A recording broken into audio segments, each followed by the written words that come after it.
মুসলমানেরা রে, আমার প্যারা নবীর উম্মতেরা রে, রব্বুল আলামিন কালামে হাকিমের মধ্যে এই সূরা নিসার ৮৩ নম্বর আয়াতে কারিমা আমার আল্লাহ বলেন, বিসমিল্লাহির রহমানির রহিম, ইয়া আইয়ুহাল্লাযীনা আমানু আতিউল্লাহ ওয়া আতিউর রাসূল ওয়া উলিল আমরি মিনকুম। আওয়াজ করে পড়েন সুবহানাল্লাহ। ৮০ নম্বর আয়াতে রব্বুল ইজ্জত বললেন, আপনি নবীর আনুগত্য, আমি আল্লাহর আনুগত্য। এখন যারা মাযহাব মানে না তারা বলবে তাহলে শুধুমাত্র নবীর আনুগত্য করা লাগবে, মাযহাবের ইমামের আনুগত্যের কথা তো আল্লাহ কয় নাই। তাহলে আপনারা মাযহাব মানেন কেন? মাযহাব আপনারা মেনে নেন কেন? মুসলমানের অত পণ্ডিত হইও না, অত পণ্ডিত হইও না, কথা এখনো শেষ হয় নাই, মাত্র শুরু হয়েছে রে আমার ভাই। একটু ধৈর্য ধরো। জীবনে বহুত বিরোধিতা করছো, আল্লাহর কোরআন থেকে তোমার মনের ভুল ব্যাখ্যাগুলোর একটা সমাধান নিয়ে যাওয়া। সূরা নিসা ৮৩ নম্বর আয়াত। সূরা নিসা কোরআন শরীফের সিরিয়ালের ৪ নম্বর সূরা।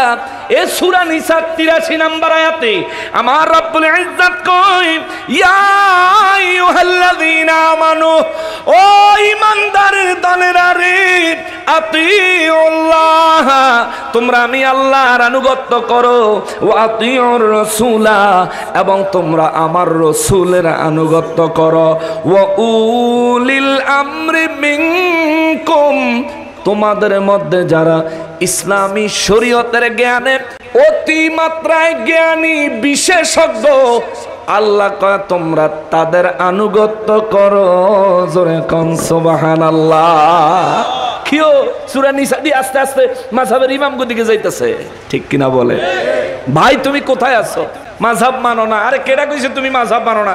তুমি মুখে যতই কও আমি মাযহাব মানি না, তুমি যেই হুজুরের কথা হইন না এই কথা কইছো, তুমি তো ওই হুজুরের মানো, ঠিক না? তুমি যে কোনো এক আলেমের কথা শুনলেই তো তুমি এটা কইছো বলে হ আমিও মাযহাব মানি না। তো তুমি মাযহাবের ইমামে আজমকে মানলা না, কিন্তু যেই হুজুরের কথা শুন না তুমি মাযহাবের ইমামকে বাদ দিলা, তুমি তো ওই হুজুরে মানলা।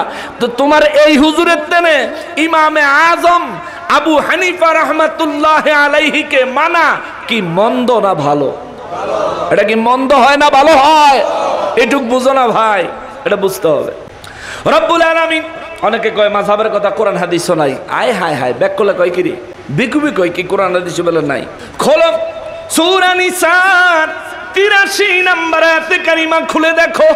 আমার মালিক রব্বুল আলামিন ১৪৫০ বছর আগে আমার নূর নবী রহমাতুল্লিল আলামিনের নূরানি জবান মোবারকে বিশ্ববাসীরা জানায় দিছে আমার আল্লাহ রব্বুল আলামিন কয়, নবী গো, ও মায়ার নবীজি, আপনি বিশ্ববাসীকে বলে দেন, বিশেষ করে ইমানদাররে বলে দেন।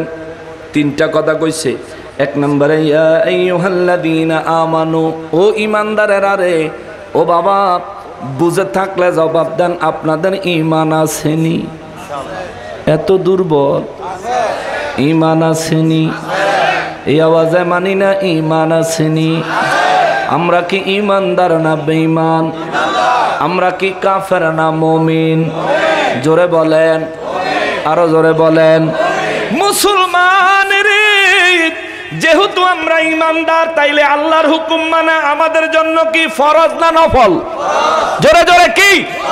রব্বুল আলামিন হুকুম দেয়, ইয়া আইয়ুহাল্লাযীনা আমানু, ও ঈমানদারের দলেরা রে, আতিউল্লাহ, তোমরা আমি আল্লাহর আনুগত্য করবা, তোমরা আমি আল্লাহর গোলামি করবা, তোমরা আমি আল্লাহর অনুসরণ করবা।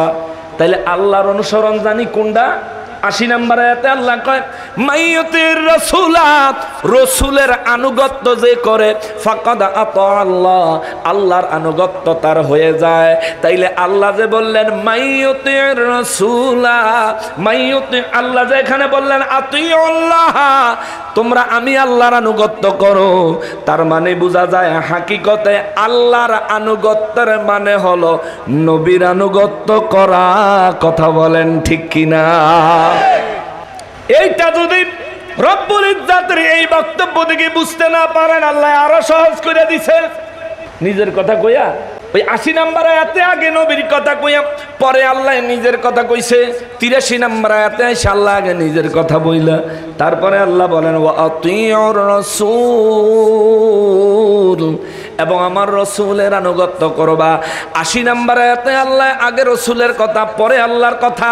83 নম্বর আয়াতে আল্লাহ আগে নিজের কথা পরে নবীর কথা কইয়া বুঝাইয়া দিল, রে তুমি আমি আল্লাহকে ডাকো, আল্লাহর ইবাদত করো, নবীর মহব্বতে দুরূদ ও সালাম পড়ো, নবীর আনুগত্য করো, আমি আল্লাহর আনুগত্য করো, নবীর গোলামি করো, আমি আল্লাহর গোলামি করো। যাই করো না কেন নবী ছাড়া আল্লাহ পাবি না, আল্লাহ পাবি না, আল্লাহ পাবি না। নবী ছাড়া হেদায়েত পাওয়া যাবে না। কথা বলেন ঠিক কিনা? আল্লাহু আকবার। ইয়া রাসূলুল্লাহ, ইয়া গাউসুল আজম দস্তগীর জিন্দাবাদ, জিন্দাবাদ, জিন্দাবাদ। এ মুসলমান, মুসলমান রে, আমার রব্বুল ইজ্জত ইয়া আইয়ুহাল্লাযীনা আমানু আতিউল্লাহ ওয়া আতিউর রাসূল ওয়া উলিল আমরি মিনকুম। এই আয়াতে কারিমা নাজিল করলেন সূরা নিসার 59 নম্বর আয়াত। 83 নম্বর আয়াতও আসতেছি। 59 নম্বর আয়াতে আল্লাহ কয় নবী গো বলে দেন তারা যেন আমি আল্লাহর আনুগত্য করে, তারা যেন আপনি রসুলের আনুগত্য করে। ইয়া রাসূলুল্লাহ, তাদেরকে বলে দেন তারা যেন ওয়া উলিল আমরি মিনকুম, তারা যেন তাদের মধ্যে উলিল আমর যারা নাকি তাদের মধ্যে যারা জ্ঞানী, শরীয়তের জ্ঞানে যারা অত্যন্ত জ্ঞানী, তারা যেন তাদের আনুগত্য করে, তাদের আনুগত্য করে, তাদের আনুগত্য করে।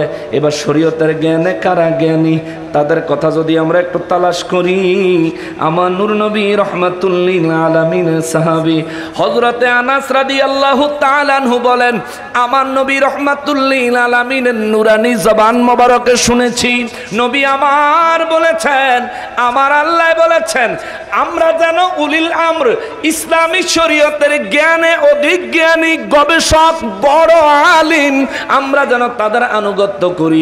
আমার নবীর দরবারে প্রশ্ন উঠলো, হুজুর তারা কারা? আমার নূর নবী রহমাতুল লিল আলামিন বক্তব্য দিতে যায় আমার নবী বলেন তাদের মধ্যে প্রথম কাতারে হলো আমার সাহাবীরা। চিৎকার দিয়া কোন সুবহানাল্লাহ। নবীর আনুগত্য করতে হবে, নির্দেশ কার? আল্লাহ। জোরে কয় না আল্লাহ। আবার উলিল আমর যারা ইসলামী শরীয়তের জ্ঞানে অধিক জ্ঞানী তাদের আনুগত্য করতে হবে, নির্দেশ কার? আল্লাহ। হায় হায়, এই কথা যদি আমরা মাইনা নেই, এই কথা যদি আমরা বিশ্বাস করি, মাযহাব মানা দি ফরজ হয়ে যায়। হ্যাঁ, মাযহাব মানা কি হয়ে যায়? এই জন্য আইম্মায়ে কেরাম বলেন মাযহাব মানা ওয়াজিব, ফরজ কয় নাই। আইম্মায়ে কেরাম বলেন মাযহাব মানা ওয়াজিব, মাযহাব মানা ওয়াজিব। দেখেন উলিল আমর, ইয়া রাসূলুল্লাহ উলিল আমর কারা? আমার মায়ার নবী রহমাতুল লিল আলামিন বয়ান করেন, ও বিশ্ববাসীরা রে, আমার নবী রাজিন কিতাবের মধ্যে বয়ান করেন, মিশকাত শরীফের 554 নম্বর পৃষ্ঠার মধ্যে আমার নবী একটা হাদিস বয়ান করলেন। ফাকালা রাসূলুল্লাহি সাল্লাল্লাহু আলাইহি ওয়াসাল্লাম আসহাবিকান নুজুম, আসহাবিকান নুজুম ফাবিআইহি মুক্তাদাইতুম ইহতাদাইতুম। আওয়াজ করে পড়েন সুবহানাল্লাহ। নূর নবী রাহমাতুল লিল আলামিন বলেন আমার সাহাবায়ে কেরাম উলিল আমরের মধ্যে প্রথম অধিকার রাখে। আর আমার সাহাবীদের মর্যাদা কত শোনো। আমার সাহাবায়ে কেরাম হলেন এক একজন আসমানের তারকার মতো। কিসের মতো? কির মতো? আসহাবী, আমার সাহাবায়ে কেরাম কান্নুজুম, আসমানের তারকার মতো, তারকার মতো।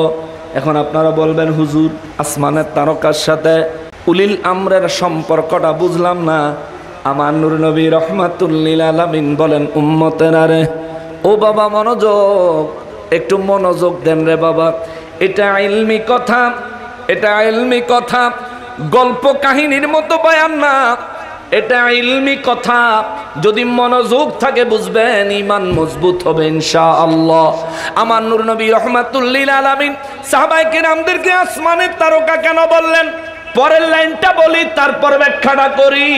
আমার নবী বলেন, ফাবিআইহি মুক্তাদাইতুম, তোমাদের মধ্যে যে ব্যক্তি আমার 1,24,000 সাহাবীদের মধ্যে যে কোনো একজন সাহাবীর অনুসরণ করবে।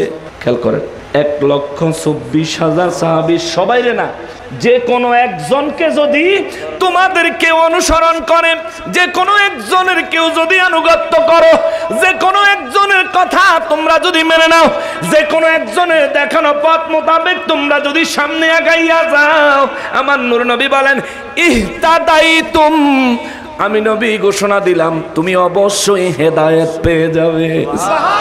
জোরে বলেন সুবহানাল্লাহ। আর যে ব্যক্তি হেদায়েত পায় তার ঠিকানা জান্নাত না জাহান্নাম? জোরে বলেন, জোরে বলেন, আরো জোরে। নবীর সাহাবীর আনুগত্য করলে যদি জান্নাত পাওয়া যায়, নবীর সাহাবীর আনুগত্য করা যদি হেদায়েতের পথ হয়, হেদায়েতের পাথেয় হয়। যে নবী এ হাদিস মোবারক বয়ান করেছেন, আমার ওই নবীজির আওলাদ মোবারক, আমার ওই নবীজির আওলাদ হুজুর কেবলা যখন চট্টগ্রামে আসে, বাংলার জমিনে যখন আসে, আওলাদের রাসূলদের পিছনে পড়ে থাকলে আমাদেরকে হিদায়াত দিবেন কে? জোরে বলেন নাকি?